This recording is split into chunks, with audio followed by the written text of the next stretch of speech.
महर्षि सुश्रुत हिजो आज आधुनिक शिक्षा पद्धतिको रजाइ छ विश्वमा।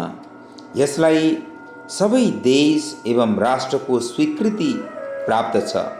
तर पनि साथसाथै देश परदेशमा बसोबास गर्ने जाति प्रजातिका माझमा स्वदेशी भिन्न भिन्न विधि विधानद्वारा गरिने चिकित्सा पनि कमबेश मात्रामा प्रचलित छन्।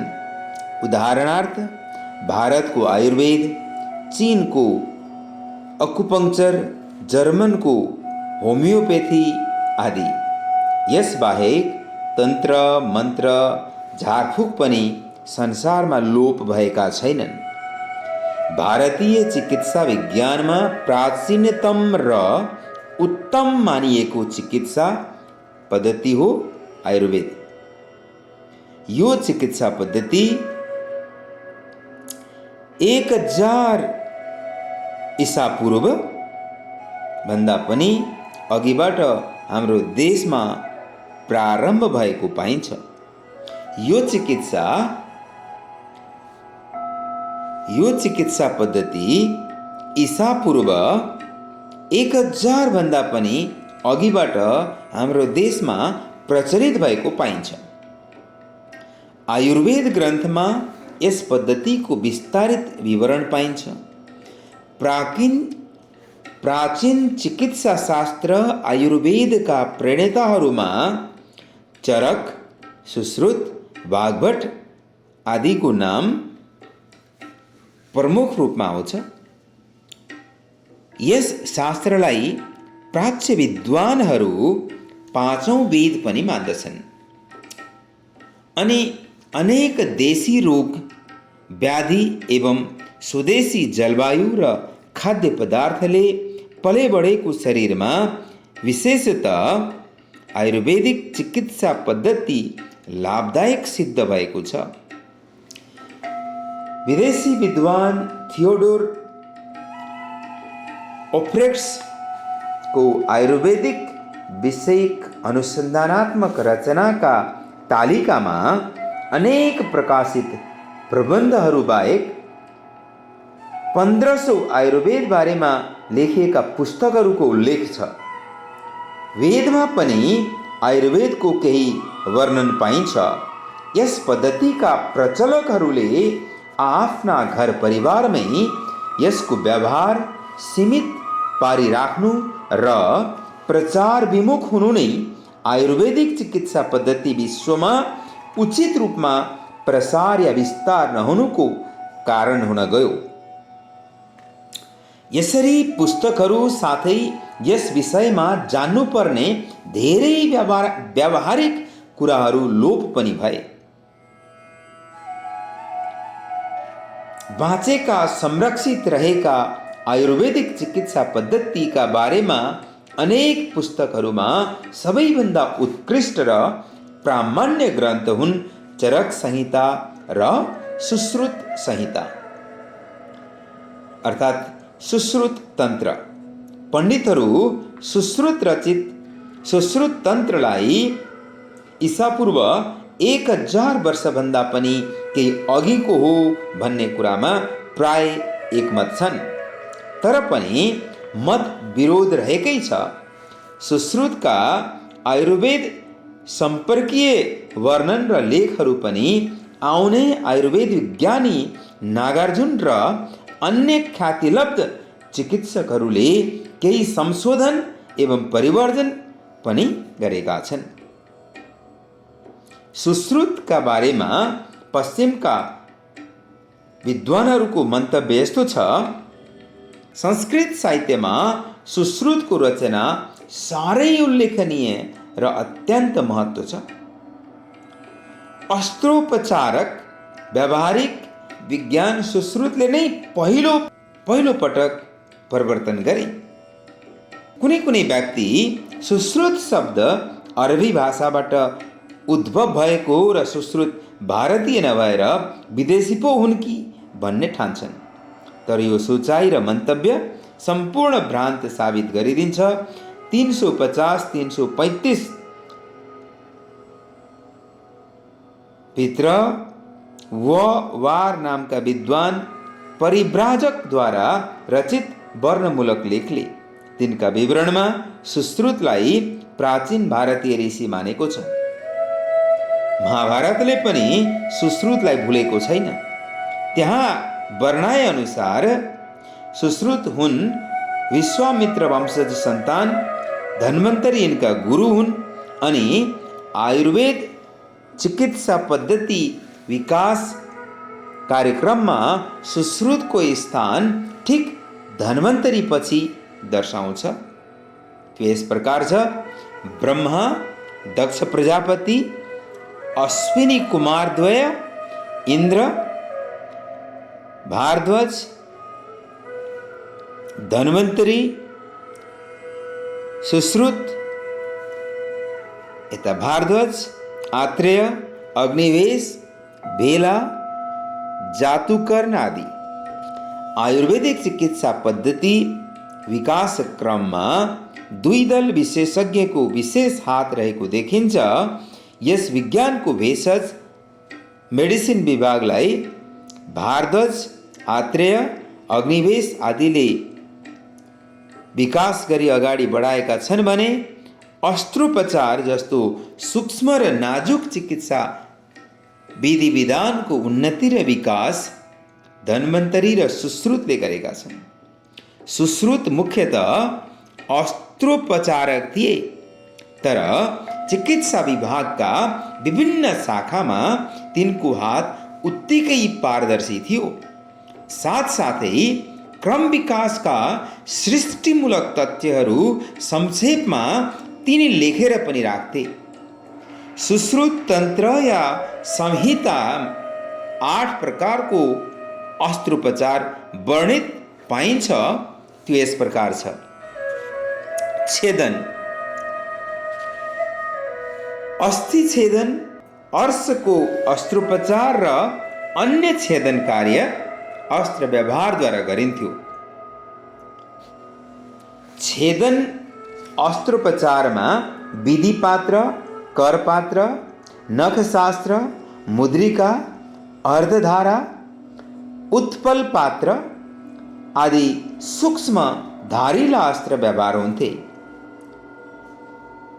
2 नम्बरमा भेदन, खटिरो, पिलो अथवा चोट लागेर पिलिएको स्थान अस्त्रोपचार गरिने व्यवस्थालाई भेदन भनिन्छ। यसमा पनि छेदनमा व्यवहार हुने सरदाम वा अस्त्रहरू व्यवहार हुन्थे। लेखन, गोलाको बिमार, टन्सिल, साइनस, नेत्ररोग, अर्श, रोहिणी, गाँठो, धोक्रे आदि रोगमा लेखन अस्त्रोपचार गरिन्थ्यो। यस अस्त्रोपचारमा व्यवहृत हुन्थे करपात्र र मन्दालागी आदि सूक्ष्म अस्त्र। चौथो, वेदन, बढे फुलेका नसा, पेट या शरीरको कुनै सुनिएको स्थान काटेर, घोचेर पानी या पिप निकाल्नका निम्ति अस्त्रोपचार हुन्थ्यो। यस कार्यमा व्यवहार हुने हात हतियार थिए सूची, कुठारिका, ब्रीहिमुख र भेटास पात्र। ईशान, कुनै चोट, घाउ या कुनै बाहिरी चिज, काँडा, ढुङ्गा पसेर बसेको अवस्थामा जमेर रहेको रगत निकाल्नका निम्ति अस्त्रोपचार हुन्थ्यो। यस्ता कार्यमा ईशान नामको तीखो अस्त्र प्रयोग गर्थे। आहरण, मृत भ्रूण, शरीरभित्रको पत्थर आदि बाहिर निकाल्नका लागि पृथक अस्त्र व्यवहार गर्थे चिकित्सकहरूले। ती अस्त्रको नाम थियो चम्मच, अंकुश आदि। आहरण अस्त्रोपचारमा भने दन्तचक्षु र बालिक्सा व्यवहार गरिन्थे। श्रावण, बागेपिलो या शरीरको सुन्निएर पिलिएको स्थानबाट पिप निकाल्नलाई श्रावण अस्त्रोपचार हुन्थ्यो। यस अस्त्रोपचारमा व्यवहार हुने सरदाम थिए सियो, कुचपात्र, शरीरमुख, अतिमुख, अंतर्मुख, त्रिकुराचक आदि। 8वां, चिवन, छत या चोट लागि चिरिएको शरीरको अंश या सिउनु पर्ने ठुलो घाउमा गरिने अस्त्रोपचारलाई चिवन भन्थे। यस कार्यमा साधारणतः सियो या सूची व्यवहार गर्थे। सिलाइमा व्यवहार गरिने धागोहरू थिए घोडाका पुच्छरको भुत्ला, सिल्क सूत्र, गुलन्च आदिबाट प्रस्तुत गरेको सूत्र, स्नायु आदि। अस्त्रोपचारमा सुश्रुतले चिन्ता गरी तयार पारेका 125वटा सूक्ष्म अस्त्र व्यवहारित हुन्थे रोगीहरू हेरेर। यस्ता सरदाम तिनले पशुपक्षीका आकृतिमा तयार पारेका थिए। पेट या मुखको अस्त्रोपचारमा खानवारण थियो। अन्य रोगमा लघु आहार, हल्का वस्तु बिमारीले खान सक्थे। अस्त्रोपचार गर्ने कक्षा या कोठा अगावै तोरीका गेडा, नीमका पात, सालको चोप आदि डढाएर धुवाँले कीटाणुरहित पार्ने चलन थियो। आज पनि अस्त्रोपचार कक्ष निर्जीवीकरण अर्थात् स्टरलाइज गर्दछन्। सुश्रुतका अनुसार अस्त्रोपचारका अस्त्र या सरंजाम तयार गर्ने विधि 3 प्रकार छन्। हाड या अस्थि अथवा काँडा जातीय कठिन वस्तु काटेर बाहिर निकाल्नका निम्ति व्यवहार हुने अस्त्र, आगोमा हाली रातो पारेर छार जातीय पानीमा डुबाएर निकाल्नुपर्छ। शरीरको मासु काट्नु पर्दा व्यवहार हुने सरदाम पनि आगोमा तताएर पानीमा डुबाउनु पर्दछ। स्नायु, कण्डुरा अर्थात् टेन्डन, नसा छेडेर अस्त्रोपचार गर्ने कार्यमा खटाउने अस्त्र पनि आगोमा पोलेर खाने तेलमा डुबाउनु पर्छ आदि। सुश्रुतले अस्त्रोपचारमा व्यवहार गर्ने केही यस्ता सूक्ष्म धारिला सरदाम या अस्त्र तयार गरेका थिए जसले शिरको केश या भुत्रालाई पनि चिरेर फाड्न सक्थे। अधिक बाक्लो, अधिक पातलो, धेरै लामो या छोटो खोट भएको, कोत्रिया परेको अस्त्र अस्त्रोपचारमा व्यवहार गर्न तिनले निषेध गरेका थिए। चुडिएको कानको टुप्पोलाई गर्दनको छाला थोरै पातलो प्रकारले छासी ल्याएर जोडी सिलाउँदा फलदायक हुन्छ भन्ने कुरा पहिले सुश्रुतले नै भनेका थिए।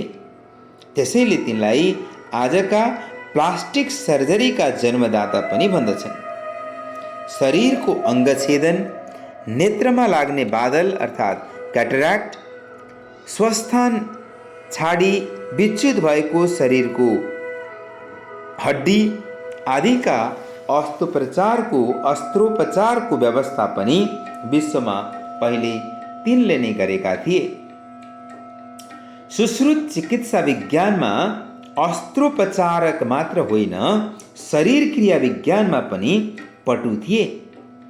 अन्न ग्रहणबाट हाम्रा शरीरभित्र उत्ताप उत्पादित हुन्छ अनि त्यो ताप हाम्रा मांस खण्डहरूले व्यवहार गर्दै सशक्त बन्दछन् भन्ने विपाक क्रियाका आधुनिक सूत्रको स्पष्ट आभासहरू सुश्रुतले कैयौँ शताब्दी अघि विश्वलाई दिएर गएका थिए।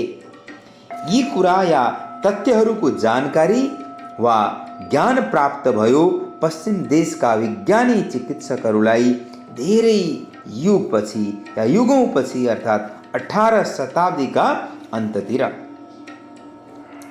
सुश्रुतले जीव विज्ञानका विभिन्न दिशा आलोचना गर्दै भनेका छन्, जीवकोश जीव होइन तर जीवकोशमा जीवन रहन्छ। यो कुरा आधुनिक युगका जीव विज्ञानीले समर्थन गरेका छन्। सुश्रुतको विश्वास प्रकृति र पुरुषको दैत्यवादमा अटल थियो।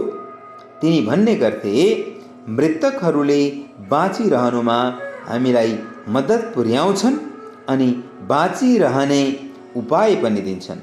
त्यसैले सफल अस्त्रोपचारक हुन चिकित्सकहरूले मानिसको देह या शरीर काटफार गरी हेर्नु र आरोग्य पार्ने प्रचेष्टा चलाउनु अत्यन्त आवश्यक छ। व्यवहारमा नलाग्ने किताबको ज्ञान र उडी हिँड्ने अक्षम पखेटा बिनाको पक्षी एकै हुन् भन्ने कुरा तिनको विश्वास थियो।